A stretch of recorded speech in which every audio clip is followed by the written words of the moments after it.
Good morning વિદ્યાર્થી મિત્રો. જો આપણે અગાઉના લેક્ચરમાં એસી પરિપથ માટે પાવરની ચર્ચા કરી, એના ખાસ કિસ્સાઓની પણ ચર્ચા કરી, પાવર ફેક્ટરની પણ વાત કરી. હવે આજે એના અનુસંધાનમાં કેટલાક દાખલા જોવાના છે. જોઈએ મિત્રો, ઉદાહરણ દાખલો 7.7 થોડો અટપટો દાખલો છે, સમજીએ આપણે. વિદ્યુત પાવરનું સ્થાનાંતર. ધારો કે આપણે કોઈ પાવર સ્ટેશન હોય અને એ પાવર સ્ટેશનની અંદર ઉત્પન્ન કરેલો પાવર, ધારો કે હું ખાલી સમજાવવા માટે લખું છું મિત્રો કે ભાઈ આટલા વોટનો પાવર છે,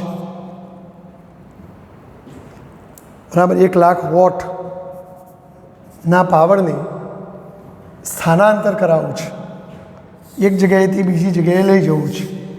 ધારો કે કોઈ બીજા શહેરમાં આવેલા સબસ્ટેશન ઉપર એ પાવર પહોંચાડવો છે અને એ માટે આપણે ઊંચા ઊંચા થોભલાની લાઈનો નાખીએ છીએ. તો જો આ તાર છે, ધારો કે આ તારનો અવરોધ કંઈક હશે, ધારો કે તારનો અવરોધ આર છે. અહીંયા ઉત્પન્ન કરેલા પાવરનો વોલ્ટેજ, ધારો કે હું એમ કહું 100 વોલ્ટ છે, તો આમ 100 વોલ્ટવાળો આટલા વોટનો પાવર આપણે અહીંથી અહીંયા સ્થાનાંતર કરાવવું છે. અને એ માટે ઉપયોગમાં લેવાતું પરિપથ એટલે આ 2 તારવાળી ટ્રાન્સમિશન લાઈન. તો જો હવે આપણે પાવરનું સૂત્ર ભણ્યા મિત્રો કે પાવર P બરાબર VI cos phi. માટે મને કહો I cos phi બરાબર P upon V, અને Pની કિંમત ભાગ્યા Pની કિંમત જો 0 ઉડી જાય એટલે I ઇન્ટુ cos phi બરાબર 1000 આવે. એટલે હું એમ કહેવા માગું છું કે આપેલા વોલ્ટેજ માટે, એટલે જો હવે વોલ્ટેજ ફિક્સ છે, આપેલા વોલ્ટેજ V માટે ઈચ્છા મુજબનો પાવર P, એટલે આપણી ઈચ્છા RI પાવરની છે મોકલવાની, અને પાવર P મોકલવા માટે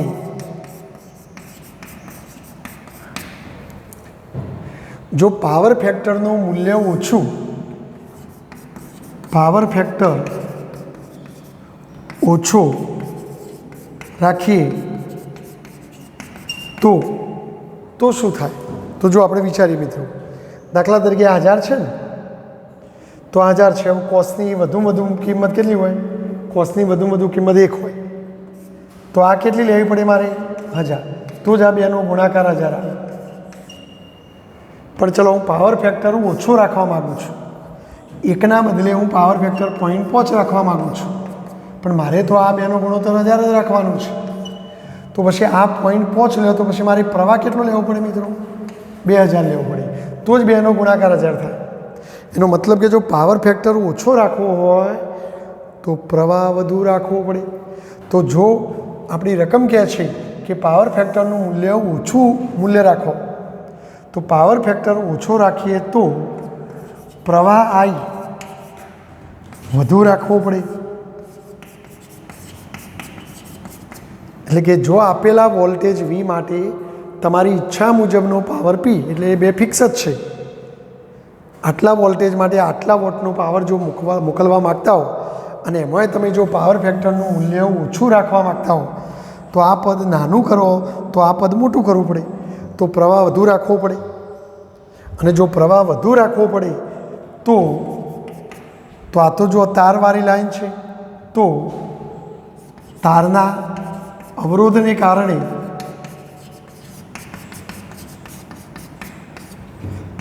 વ્યય પામતો પાવર P બરાબર I²R મુજબ. બોલો, હવે તમે I વધુ રાખો મિત્રો, પ્રવાહ I જો વધુ, આ પદ વધુ, તો વ્યય પામતો પાવર પણ વધુ મુજબ વ્યય પામતું પાવર વધુ મળશે, તો આમ વેપ આમ તો પાવર વધુ મળે. તો જો આપણને એ રકમમાં એ જ કહેશે કે એ સંજોગોમાં ટ્રાન્સમિશનમાં મોટો પાવર વ્યય સૂચવે છે. તો જો ફરી એકવાર મિત્રો, વિદ્યુત પાવરનું સ્થાનાંતર મારે કરવું છે. ધારો કે આટલા પાવરને, આટલા વોલ્ટવાળો પાવર છે એને અહીંથી અહીં મોકલવો છે. તો એ માટે આવી થોભલા ઊભા ગોઠવી તારની લાઈનો નાખીને આર અવરોધવાળી તારની લાઈન નાખવી પડે. પણ જો આપણે આ બેનો ગુણોત્તર અચળ રાખવાનો છે, પણ રકમ કહેશે જો પાવર ફેક્ટરનું મૂલ્ય ઓછું કરો તમે તો પછી પ્રવાહ વધારવો પડે. તો પાવર ફેક્ટર ઓછો રાખવા પ્રવાહ વધુ રાખવો પડે. અને જો પ્રવાહ વધુ રાખો તો પાવર P બરાબર I² R મુજબ પ્રવાહ વધુ તો વેપ આમ તો પાવર વધુ મળે. તો આમ મોટો પાવર વ્યય સૂચવે છે. તો આમ પાવર ફેક્ટરનું ઓછું મૂલ્ય મોટો પાવર વ્યય સૂચવે છે. આમ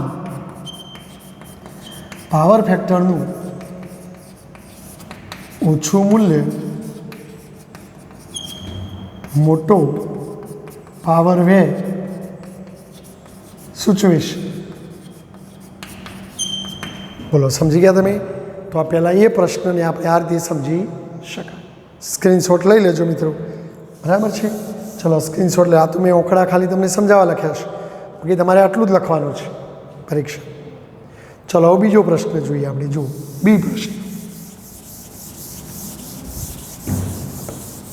જો આપણે બી પ્રશ્નનો જવાબ આપીએ મિત્રો કે પરિપથમાં યોગ્ય કેપેસિટન્સવાળા કેપેસિટરનો જો તમે ઉપયોગ કરો તો પાવર ફેક્ટરમાં સુધારો કરી શકાય.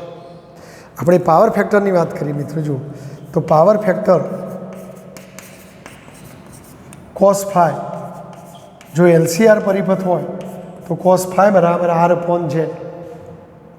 અહીં પાવર ફેક્ટર કેવો મળશે? 1 કરતો નાનો મળશે, કારણ કે પરિપથમાં Z આવે છે. અને જો ઝેડનું સૂત્ર તમે જાણો છો, R² + XC - XL², બરાબર છે?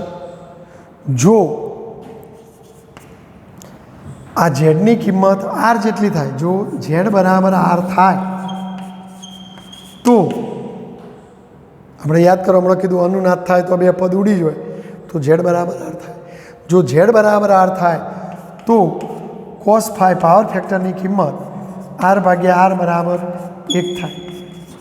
એટલે cos phi ની કિંમત તમે વધારી શકો, બરાબર છે? પણ જો LCR પરિપથ હોય મિત્રો, તો LCR પરિપથમાં આપણે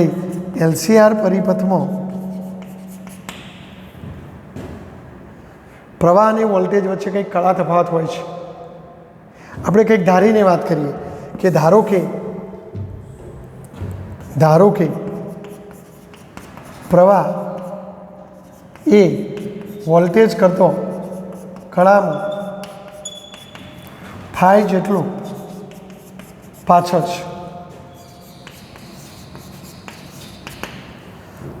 માટે V અને I વચ્ચે કંઈક કળા તફાવત છે. એટલે જો હું ચિત્ર ફેઝ ડાયાગ્રામ દ્વારા સમજાવું, ફેઝર ડાયાગ્રામ દ્વારા, કે ભાઈ ધારો કે તમે વોલ્ટેજને અહીંયા બતાવો, આ વોલ્ટેજનો ફેઝર મેં દોર્યો, પણ મેં શું કીધું કે પ્રવાહ વોલ્ટેજ કરતો phi જેટલો પાછળ. તો જો મેં વોલ્ટેજ અહીં બતાવ્યો તો પ્રવાહ મારે પાછળ બતાવવાનું છે.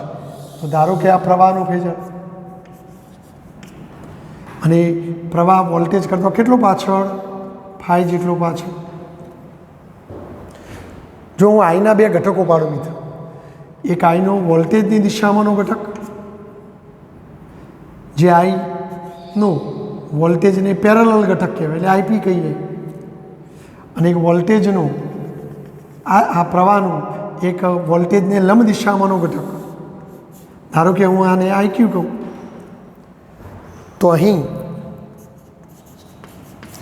પ્રવાહ અહીંના બે ઘટકો પાડતો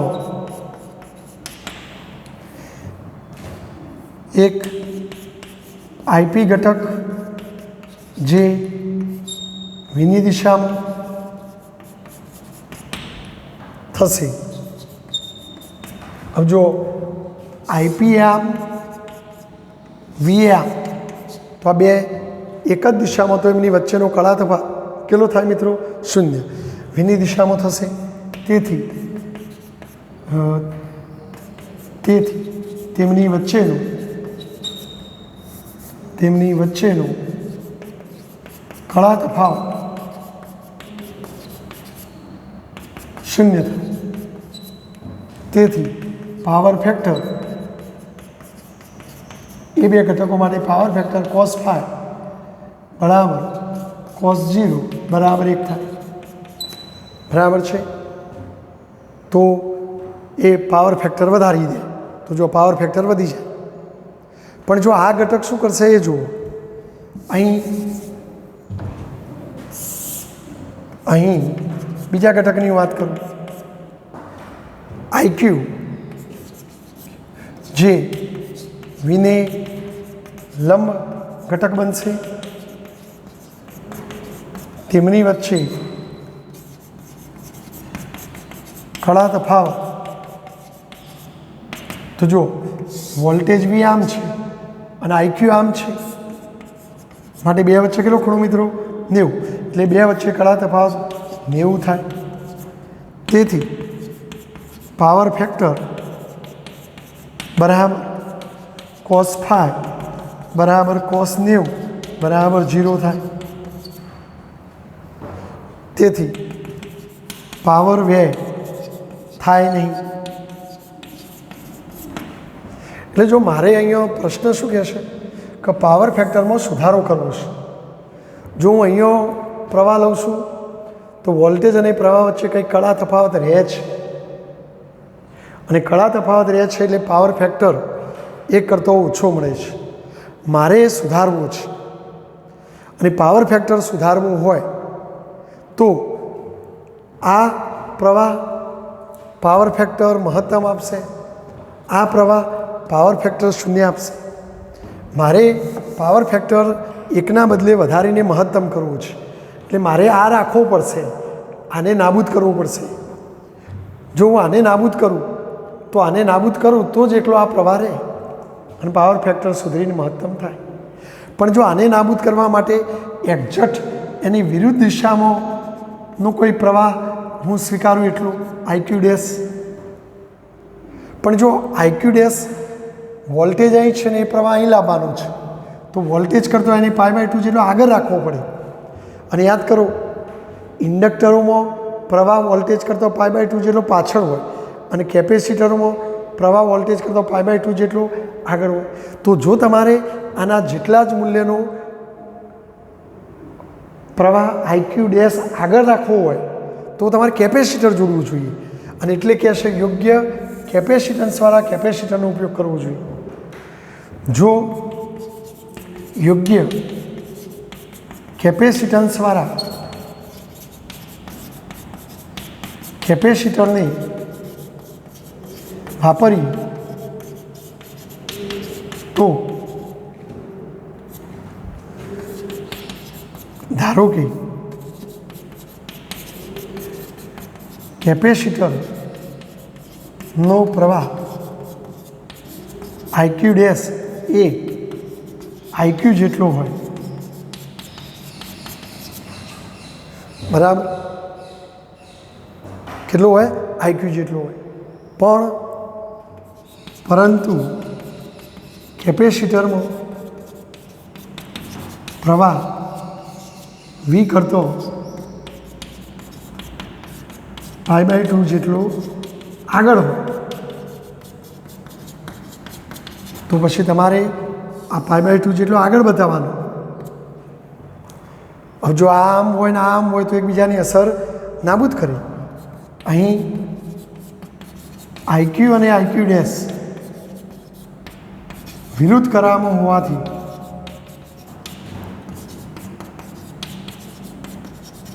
એકબીજાની અસર નાબૂદ કરે.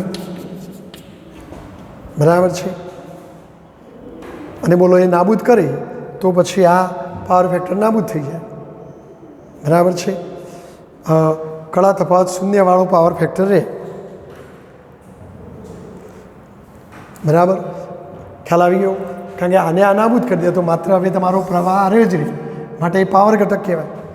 નાબૂદ કરી માત્ર આઈપી ઘટકથી પાવર ફેક્ટર મળે.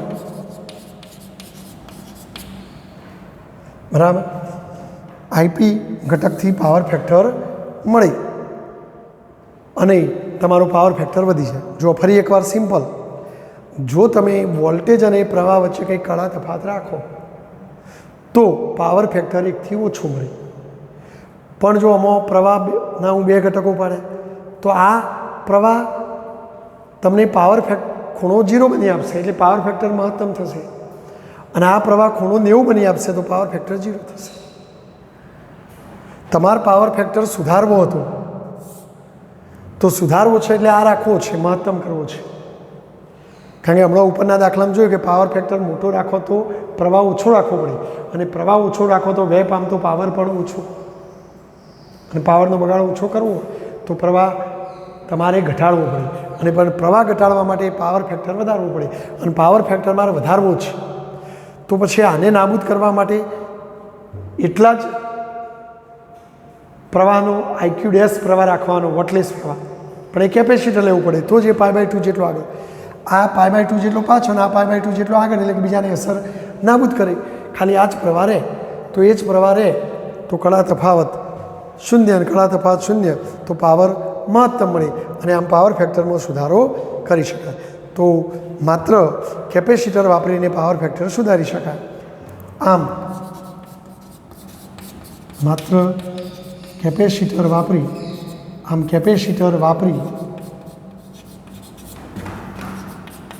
પાવર ફેક્ટર સુધારી શકાય. બરાબર છે મિત્રો? તો પ્રવાહને અચળ રાખવા, આ પ્રવાહને અહીં લાવવા માટે આને નાબૂદ કરવા આટલો પ્રવાહ ગોઠવવો પડે ને કેપેસિટરથી ગોઠવી શકાય. તો આ એક આવો દાખલો છે, તમે સમજી લેજો. બોલો, ઓકે. હવે બીજો દાખલો જોઈએ આપણે.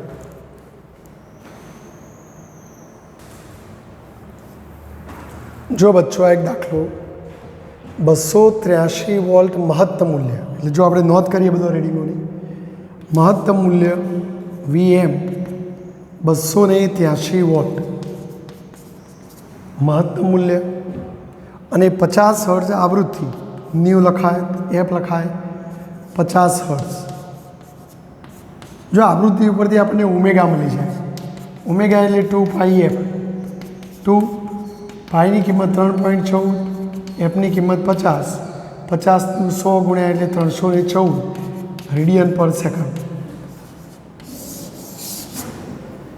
આટલા આવૃત્તિવાળો સાઇન પ્રકારનો વોલ્ટેજ LCR-AC પરિપથને લાગુ પડે. સાઇન પ્રકારનો એટલે V = VM sin omega T ટાઈપનો એમ. જો R આપેલો છે, R = 3 ઓહ્મ, L આપેલ છે 25.48 મિલી હેનરી છે. જો તો મિલી હેનરીના હેનરી કરવાનું ભૂલવાનું નહીં. અને કેપેસિટર પણ આપેલ છે, C 796 માઇક્રોફેરાડે છે, તો માઇક્રોફેરાડેના ફેરાડે કરવા જોઈએ. તો હવે જો પરિપથનું ઇમ્પિડન્સ શું, તો જો LA છે, C પણ છે ને R છે, તો પછી ઇમ્પિડન્સ શોધવો હોય મિત્રો, તો ઇમ્પિડન્સનું સૂત્ર યાદ કરો. જો ઇમ્પિડન્સ Z બરાબર વર્ગમૂળમાં R² plus XC minus XL². એનો મતલબ કે આ 3 વસ્તુ તમારી પાસે હોવી જોઈએ. XC એટલે શું એ પણ તમને ખબર છે? બોલો. XC બરાબર 1/ωc. જો એ ગણી શકશો તમે, તો જો હું ગણી નાખું, બોલો ઓમેગા કેટલા લઉં? 314. Cની કિંમત 796 ગુણ્યા 10⁻6. 10⁻6 ઉપર જાય એટલે +6. કેલ્ક્યુલેટરથી સાદુરૂપ આપો તો લગભગ 4 ઓહ્મ જેવું આવે છે. તો આ XCની કિંમત આપણને મળી જાય. પછી જો XLની જરૂર પડે તો XL બરાબર શું મિત્રો? Omega L. તો જો ઓમેગાની કિંમત છે આપણી પાસે 314 અને Lની કિંમત 25.48 48 ગુણ્યા 10⁻³ તો જો આનું કેલ્ક્યુલેટરથી સાદુરૂપ આપો તો આ જવાબ લગભગ 8 ઓહ્મ જેવો આવે છે. તો આ રીતે આપણને XL XC બધું મળી જાય. અલગથી ગણો તો માર્ક્સ આગળ ખોટું પડે તો એના માર્ક્સ મળે. હવે જો આપણે ઇમ્પિડન્સ શોધી કાઢીએ એટલે આપણો પહેલો પ્રશ્ન હતો એ પરિપથનો ઇમ્પિડન્સ. તો જો વર્ગમૂળમાં R² હવે Rની કિંમત 3 તો 3² વત્તા XCની કિંમત 4 XLની કિંમત 8 બોલો 3² 9 4માંથી 8 જાય તો -4 પણ માઇનસનો વર્ગ તો પ્લસ જ થાય. કોઈ 8 - 4 લખે તો ટેન્શન નહીં. બોલો 4નો વર્ગ કેટલો થવાનો 16 16 × 9 = 25 25નું વર્ગમૂળ 5 અને ઇમ્પિડન્સનો એકમ ઓમ. તો ચલો આ પહેલા પ્રશ્નનો જવાબ આવી ગયો. બરાબર છે. ચલો વોલ્ટેજ અને પ્રવાહ વચ્ચેનો કળા તફાવત. તો જો આપણે કળા તફાવત 5 હોય તો tan phi સૂત્ર યાદ કરો. tan phi બરાબર XC - XL/R. બોલો XCની કિંમત 4 XLની કિંમત 8 Rની કિંમત 3 માટે -4/3 માટે -1.333333. આ tan phi આવ્યું. તો નેચરલ ટેન્જન્ટનું કોષ્ટક જોઈએ ભાઈ. નેચરલ ટેન્જન્ટના કોષ્ટક પરથી phi શોધી કાઢવાનું તમારે. જો આ માઇનસ છે તો અહીંયા 53.1 ડિગ્રી એવો જવાબ ચોપડીમાં લખેલો છે.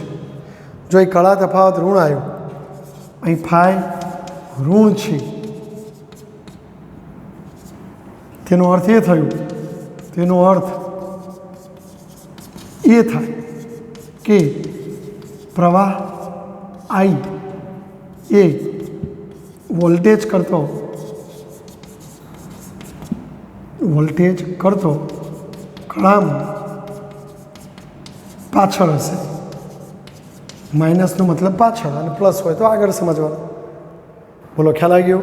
તો આ બીજો જવાબ આવી ગયો. ચલો પરિપથમાં વ્યય પામતો પાવર. તો જો ઇન્ડક્ટરો અને કેપેસિટરો પાવરનો વ્યય ન કરે પણ અવરોધ વ્યય પામે તો અવરોધની વ્યય પામતો પાવર શોધવો હોય મિત્રો તો પાવર P બરાબર I²R. વ્યય પામતો પાવર P બરાબર I²R. તો જો હવે આપણે ગણી નાખીએ. સીનો જવાબ વ્યય પામતો પાવર P બરાબર I²R. જો I એટલે IRMS પ્રવાહ. I એટલે કયો પ્રવાહ? IRMS. અને IRMS એટલે તમને ખબર છે IRMS બરાબર Im/√2 અને Imનું સૂત્ર કયું? Im બરાબર Vm/Z અને આ √2 બરાબર છે. અથવા કોઈ IRMS એટલે VRMS/Z લખો પણ VRMS એટલે Vm/√2 એટલે આ થાય. જો હું પહેલાં આ શોધી કાઢું મિત્રો. બોલો Vmની કિંમત તમને રકમમાં આપી છે 283. આ Vmની કિંમત આપણને આપી છે 283. ઝેડની કિંમત તમે શોધી હતી 5 અને √2ની કિંમત 1.41. તો આ તમારો જવાબ 40.028 એટલે એપ્રોક્સિમેટલી 40 એમ્પિયર જેવું લખાય. તો હવે આપણે ગણી નાખીએ. તેથી વ્યય પામતો પાવર P બરાબર I²R 40નો વર્ગ અને Rની કિંમત કેટલી હતી મિત્રો? 3. તો 40નો વર્ગ 1600 ગુણ્યા 3 એટલે 4800 વોટ આ વ્યય પામતો પાવર આવે. ચલો હવે ડી જવાબ પાવર ફેક્ટર. તો પાવર ફેક્ટર બરાબર cos phi બરાબર cos phi તો આપણે ક્યાંક શોધ્યો હતો -53.1 પણ કોસમાં ઋણ ચિહ્ન ઓગળી જાય તો cos 53.1 ડિગ્રી અને cos 53.1 કોસાઇન કોષ્ટક ઉપરથી 0.6 જેવું આવે. તો આ તમારો પાવર ફેક્ટર છે. પાવર ફેક્ટર એકમ રહિત છે. બોલો ક્લિયર. તો આ રીતે તમારી પાવર ફેક્ટર ગણવાનો રહેશે. સ્ક્રીનશોટ લઈને લખી કાઢજો. જો મિત્રો ઉદાહરણ દાખલો 7.9 જેમાં અનુસંધાન તરીકે 7.8ના દાખલાનો ઉપયોગ કર્યો છે. ઉદાહરણ 7.8માં ધારો કે સ્ત્રોતની આવૃત્તિ બદલી શકાય છે. જો ઉદાહરણ 7.8માં અવરોધ 3 હતો, એલ આટલો હતો, સી આટલો હતો, વીએમ આટલો હતો. પણ હવે જો પ્રશ્ન શું કર્યો કે અનુનાદની સ્થિતિએ સ્ત્રોતની આવૃત્તિ શોધો. તો જો આ દાખલામાં અનુનાદ વખતે આપણે કોણી આવૃત્તિનું સૂત્ર ભણી ગયા, ઓમેગા અથવા ઓમેગા 0 1/√LC. તો જો હું પહેલાં ઓમેગા ગણી નાખું મિત્રો, 1/√. બોલો એલની કિંમત 25.48 ગુણ્યા 10⁻3, સીની કિંમત 796 ગુણ્યા 10⁻6. બરાબર છે મિત્રો. જો આપણે કેલ્ક્યુલેટરથી સાદુરૂપ આપીએ તો 1/√.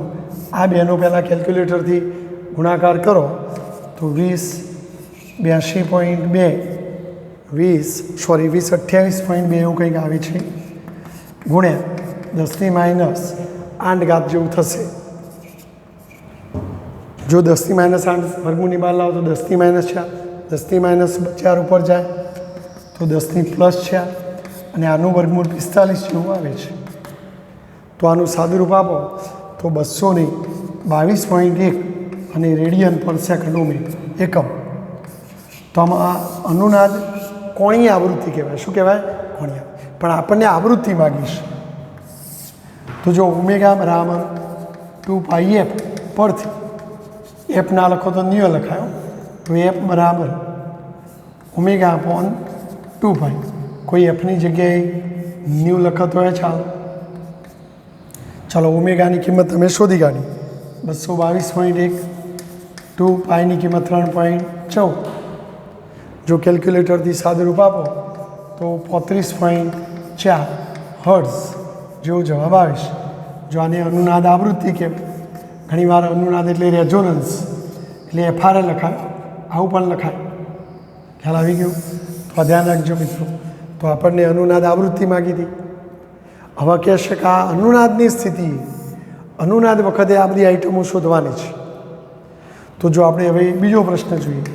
પહેલાં તો અનુનાદ વખતે પેલો એક્સી અને એક્સએલ સમાન થાય, તેથી ઇમ્પિડન્સ ઝેડ કોના જેટલો થાય? આર જેટલો થાય. કારણ કે પેલા વર્ગમૂળમાં r² + XC - XLનો વર્ગ, પણ XC ને XL સરખા એટલે 0 થઈ જાય. પરિણામી બોલો આરની કિંમત કેટલી? 3. તો આમ ઇમ્પિડન્સ 3 ઓહ્મ હશે. તો આ તમારો ઇમ્પિડન્સનો જવાબ આવ્યો. પ્રવાહ અને વ્યય પામતા પાવરની ગણતરી કરો. તો જો આપણે પ્રવાહ શોધી કાઢીએ, અહીં પ્રવાહ એટલે પ્રવાહનું RMS મૂલ્ય શોધવાનું, અને બોલો IRMS એટલે Im/√2 લખાય. અને કોઈ વિદ્યાર્થી VRMS/Z લખો ઓહ્મના નિયમ પ્રમાણે. પ્રવાહ એટલે વોલ્ટેજ ભાગ્યા અવરોધ, પણ RMS એટલે RMS. પણ VRMS એટલે શું? Vm/√2. અને આ Z તો ખરો જ. પરિણામે જુઓ, Vmની કિંમત 283 હતી, √2ની કિંમત 1.414 અને ઝેડની કિંમત 3. કેલ્ક્યુલેટરથી સાદુરૂપ આપો 66.7 એમ્પિયર જેવો જવાબ આવે છે મિત્રો. તો આ પ્રવાહ આવી ગયો. અને હવે વ્યય પામતો પાવર. તો જો વ્યય પામતો પાવર P બરાબર I²R. બોલો આઈની કિંમત 66.7નો વર્ગ અને R બરાબર 3. તો કેલ્ક્યુલેટરથી સાદુરૂપ આપો તો 13,346.67 વોટ પાવર. અથવા જો કોઈ વિદ્યાર્થી 3 પોઈન્ટ ખસેડો તો 13.346 ગુણ્યા 10⁻³ વોટ, અને 10⁻³ વોટ એટલે કિલોવોટ, અને 13.34 આ છગડો એટલે 5 કરી દઉં તો 13.35 કિલોવોટ. તો આ વ્યય પામતો પાવર. તો જો અનુનાદમાં વ્યય પામતો પાવર મહત્તમ થાય, પહેલાંમાં વ્યય પામતા પાવર કરતાં થોડો વધારે આવે. બોલો ખ્યાલ આવી ગયો? તો આ રીતે આપણે આ દાખલો ગણવાનો હતો. એકદમ સહેલો દાખલો મિત્રો, સ્ક્રીનશોટ લઈને લખી દેજો.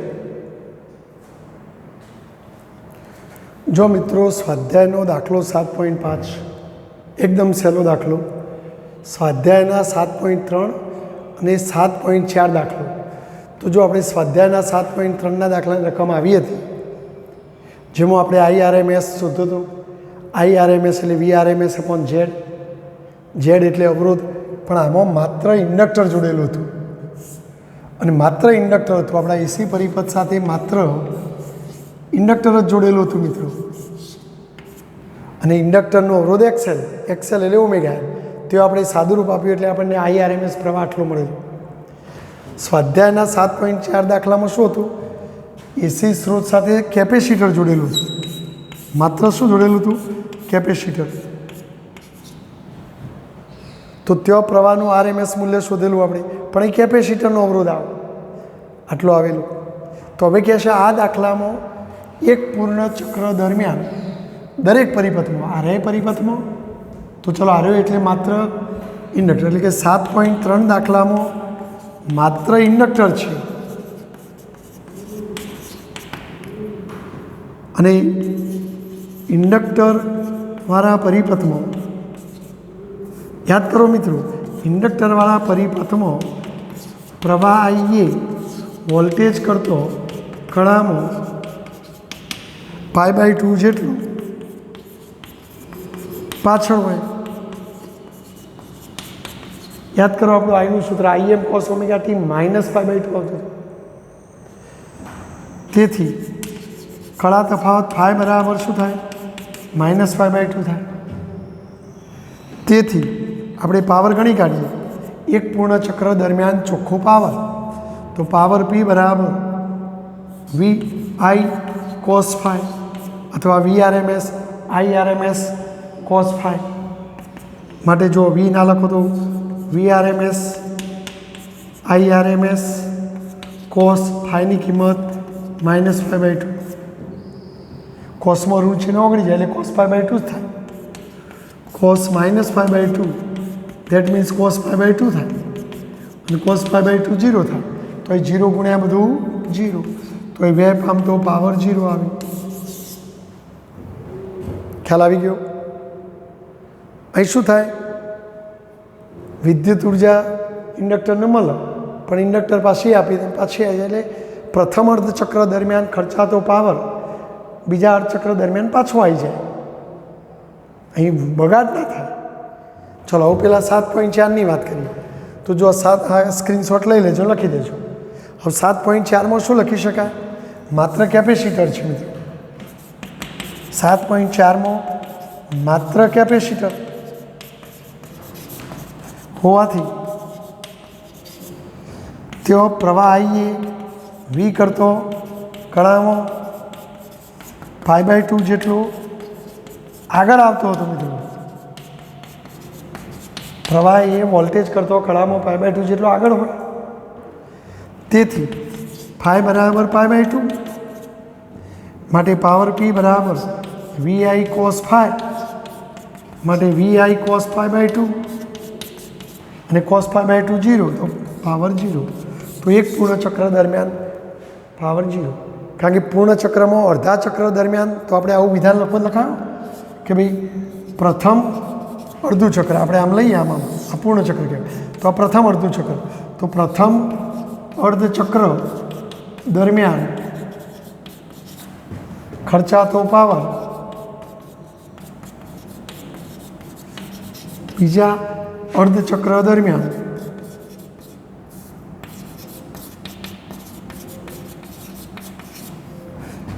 પરિપથને પાછો મળી જાય.